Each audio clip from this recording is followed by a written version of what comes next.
నమస్తే, నా పేరు చిరుమావిళ్ళ సుబ్బారావు.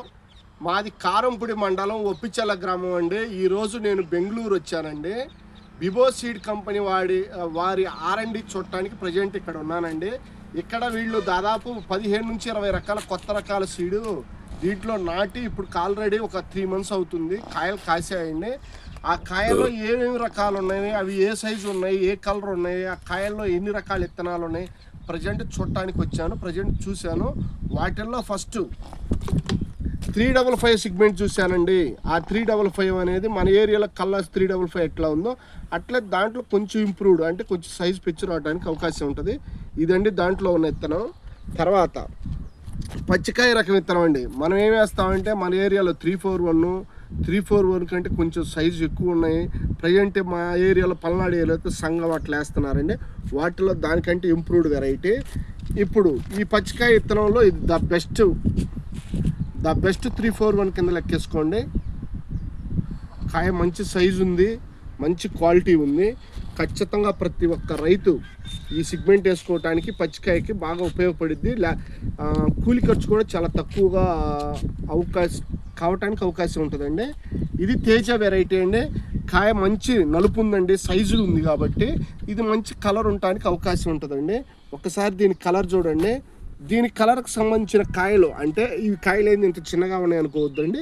ఇవి లేత అంటే ఫస్ట్ మొదట్లో పడ్డ కాయలు కాబట్టి. కానీ దీంట్లో మనం ఫస్ట్ చూడాల్సింది ఏంటంటే దీని సైజు కాదండి, దీని కలర్ ఒకసారి చూడండి. ఇట్లా కాయలు నలుపు వస్తే రంగు ఇలా ఉంటుందని అర్థం అండి. తర్వాత నేపాల్ సీడ్ అండి. ఇది మన ఏరియాలో ఇంతవరకు వేయలేదు. ఇవి మనం ఏమనుకుంటామంటే టమాటా మిర్చి అనుకుంటాం, దానికి సంబంధించినండి. ఇది ఆర్మూర్ సిగ్మెంట్ అండి. ఈ ఆర్మూర్ కాయ రంగు చూడండి ఒకసారి, దీని ఏ సైజు ఉందో చూడండి. మన ఏరియాలో ఆర్మూర్ BASFది కానీ కార్తికేయది కానీ ప్రజెంట్ మనం వాడుతున్నాం. దానికంటే సైజు కూడా ఉందండి, ఒకసారి చూడండి. కలర్ కూడా ఉంది. తర్వాత బుల్లెట్ అండి, చూడండి బుల్లెట్ విత్తనం. తర్వాత బిజిలీ అని కొత్త రకం విత్తనం వచ్చేదండి. ఖచ్చితంగా ఇది గుంటూరు ఏరియాలో చీరాల్లో 10వ నెలలో జనవరి నెలలో వేసారంటండి. అయినా కూడా కాయ మంచి సైజు వచ్చింది, మంచి దిగుబడి వచ్చింది. వాళ్ళ దగ్గర వాటర్ లేకపోయినా కూడా 3 సార్లు కాయలు కోసారంట. ఎక్కువ దిగుబడి వచ్చింది కాబట్టి. కానీ ప్రతి ఒక్క ఫార్మర్ చేయాల్సింది ఏంటంటే ఖచ్చితంగా మంచి విత్తనాన్ని సెలెక్ట్ చేసుకోవాలి. విత్తనంతో పాటు మనకి కోత కూలి కూడా తగ్గించే అవకాశం ఉండే విత్తనాన్ని సెలెక్ట్ చేసుకోవాలి. ఎందుకంటే ఇప్పుడు ప్రజెంట్ మార్కెట్లో మిర్చికి రేట్ లేదు కాబట్టి విత్తనంతో పాటు దానికి సంబంధించిన రేటు, కోత కూలికి సంబంధించింది కూడా ఆలోచించుకొని వేసుకుంటే రైతు నష్టపోవడం సేఫ్ జోన్.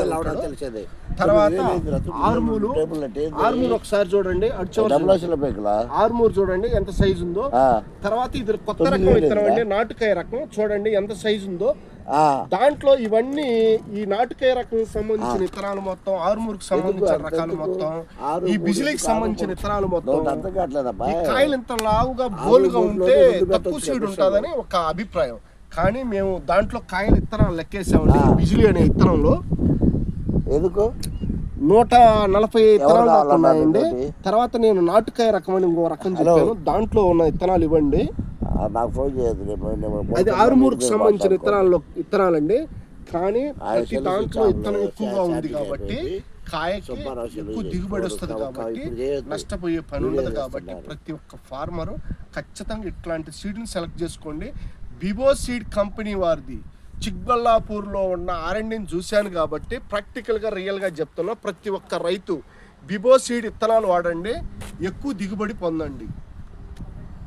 Next video